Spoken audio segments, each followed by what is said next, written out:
નમસ્કાર, પ્રણામ મિત્રો, સ્વાગત છે તમારું એક નવા વિડીયોમાં। દોસ્તો, આજનો વિડીયો જ્યારે પોતાનું દુઃખ બીજાને બતાવીએ ત્યારે શું થાય છે એના વિશે છે। ચેનલમાં નવા હો તો લાઈક, શેર અને સબસ્ક્રાઈબ જરૂર કરો અને વિડીયોને અંત સુધી જરૂર જુઓ જેથી પૂરતી માહિતી મળી શકે। તો ચાલો શરૂ કરીએ।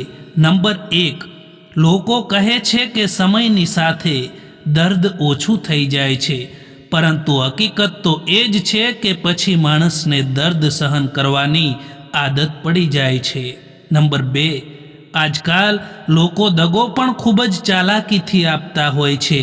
આ બાજુ પ્યાર દર્શાવે છે અને દિલ બીજે કંઈક બીજે જ લગાવે છે। નંબર 3, દોસ્તો, આજકાલ સમય એવો છે કે જ્યારે આપણે આપણું પોતાનું દુઃખ, આપણું પોતાનું દર્દ કોઈ બીજા વ્યક્તિને બતાવતા હોય ને ત્યારે એ માણસ આપણું દુઃખ સાંભળવાના બદલે એનું પોતાનું દુઃખ જણાવી દેતા હોય છે।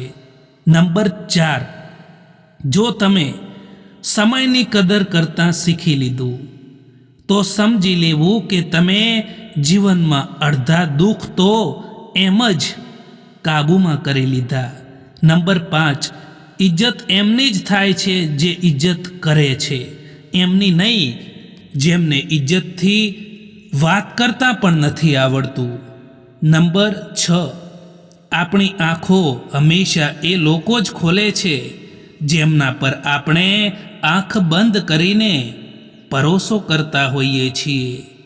મિત્રો, જીવનમાં ઘણા લોકો એવા હોય છે જે લોકોને કોઈ નવા લોકો મળી જતા હોય છે ને તો એ જૂના લોકોની કિંમતને ભૂલી જતા હોય છે, એ જૂના લોકોને ભૂલી જતા હોય છે। ભલે એમના માટે એ લોકોએ ઘણું બધું કર્યું હોય, પરંતુ તેમ છતાં એ લોકો એમની કદર ભૂલી જતા હોય છે જેમણે હંમેશા માટે તેમનો સાથ આપ્યો હોય છે। મિત્રો, સમયનું કામ તો પસાર થઈ જવાનું જ છે, એટલા માટે જો ખરાબ સમય ચાલી રહ્યો છે તો ધીરજ રાખો અને જો સારો સમય ચાલી રહ્યો છે તો આભાર વ્યક્ત કરો। મજબૂત થવાની મજા તો ત્યારે જ આવે છે જ્યારે આખી દુનિયા આપણી કમજોર થવાની રાહ જોઈને બેઠી હોય। હંમેશા વેલ્યુબલ બનો, અવેલેબલ નહીં, કારણ કે જો અવેલેબલ રહેશો તો દુનિયા તમારો ફક્ત ઇસ્તેમાલ જ કરશે।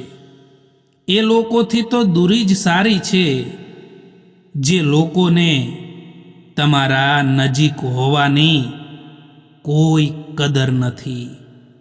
જિંદગી કેટલી પણ ખરાબ કેમ ના હોય, પરંતુ જ્યાં સુધી કોઈ પોતાનું સાથ આપે છે ત્યાં સુધી એ સારી જ લાગે છે। જો કોઈ વ્યક્તિ તમારો વિશ્વાસ તોડે તો એનો ધન્યવાદ કરો, કારણ કે એ માણસ તમને શીખવાડે છે કે વિશ્વાસ હંમેશા જોઈ વિચારીને કરવો જોઈએ।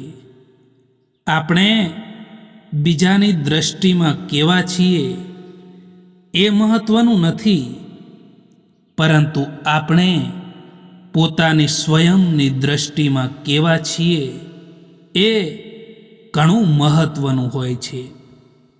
પોતાને ક્યારેય પણ કમ ના સમજવા જોઈએ, કારણ કે તમે જે વિચારો છો એનાથી કેટલાય ઘણા તમે બહેતર હોવ છો।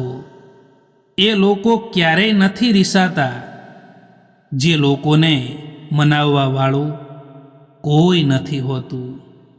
ખુશી અને દુઃખ બંને સમયની સાથે બદલાઈ જતા હોય છે, પરંતુ સારા લોકોની યાદો હંમેશા યાદ રહી જતી હોય છે। કિસ્મત અને પરિસ્થિતિ જ્યારે બંને ખરાબ હોય ત્યારે એમનું પણ સાંભળવું પડે છે, જેમની આપણી સામે કોઈ પણ ઓકાત નથી હોતી. જીવનમાં જો ખરાબ સમય ના આવે તો પોતાનામાં છુપાયેલા પારકા અને પારકામાં છુપાયેલા પોતાના ક્યારેય દેખાશે જ નહીં. એટલા માટે જીવનમાં ખરાબ સમય પણ આવવો ખૂબ જરૂરી છે મિત્રો, કારણ કે ખબર પડે કે કોણ આપણા પોતાના છે. કોઈ વ્યક્તિનો સારો સમય ચાલી રહ્યો હોય અને તમે એની સાથે બેસો એ મુશ્કેલ નથી, પરંતુ કોઈ વ્યક્તિનો ખરાબ સમય ચાલી રહ્યો હોય અને તમે એની સાથે ઊભા રહો એ ખૂબ જ મુશ્કેલ હોય છે. એવા ખૂબ જ ઓછા માણસો હોય છે જે તમારી મુશ્કેલીમાં, તમારી તકલીફોમાં તમારી સાથે ઊભા રહે અને કહે કે તું ચિંતા ના કર, હું બેઠો છું. જે સંબંધને તમે ખાલી નામથી નિભાવી રહ્યા છો, જે સંબંધમાં તમે ખુદ તૂટી રહ્યા છો, તો સારું છે કે એ સંબંધને તૂટવા દેવો જોઈએ. પરિસ્થિતિ ઠીક થવાનો ઇંતજાર ક્યારેય ના કરો, કારણ કે દોસ્તો પરિસ્થિતિ જાતે ઠીક નથી થતી, તેને ઠીક કરવી પડે છે. જે લોકો મતલબથી નહીં પરંતુ દિલથી સંબંધને જોડે છે એ સંબંધ ક્યારેય નથી તૂટતો. હવે મને એકલા રહેવાનું જ પસંદ છે, કારણ કે બનાવટી સંબંધો હવે મને પસંદ નથી.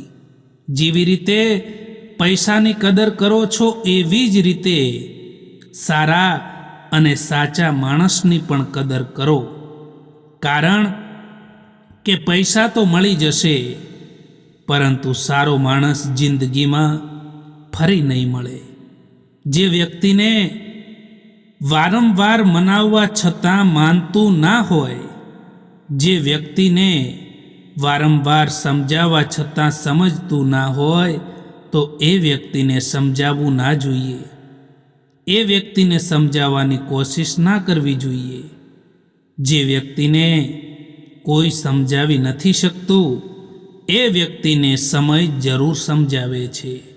થોડી રાહ જુઓ મિત્રો, કારણ કે સમય બધું જ બદલી દેતો હોય છે. દોસ્તો, જીવનમાં કોઈનો સહારો ના બની શકો તો કંઈ વાંધો નહીં, પરંતુ ક્યારેય કોઈના દુઃખનું કારણ પણ ના બનતા. જીવનમાં ક્યારેય નિરાશ ન થવું મિત્રો, કારણ કે જિંદગી એક પળમાં પણ બદલાઈ જતી હોય છે. જ્યારે તમે કોઈને આસાનીથી મળી જાઓ છો ત્યારે લોકો તમને સસ્તા સમજી લે છે. આ નાનકડી જિંદગીના બે ભાગ બનાવી લો. જો રહો તો ફૂલોની જેમ, અને જો વિખેરાઈ જાઓ તો ખુશ્બુની જેમ. સમયથી વધારે આ જિંદગીમાં આપણું અને પરાયું કોઈ નથી હોતું. જો સમય આપણો તો બધા જ આપણા, અને જો સમય પરાયો તો બધા જ પરાયા હોય છે. જ્યારે આપણો સમય ખરાબ હોય, જ્યારે આપણે મુશ્કેલીઓમાંથી પસાર થઈ રહ્યા હોય, ત્યારે આપણા પોતાના જ પારકાની જેમ વર્તન કરતા હોય છે.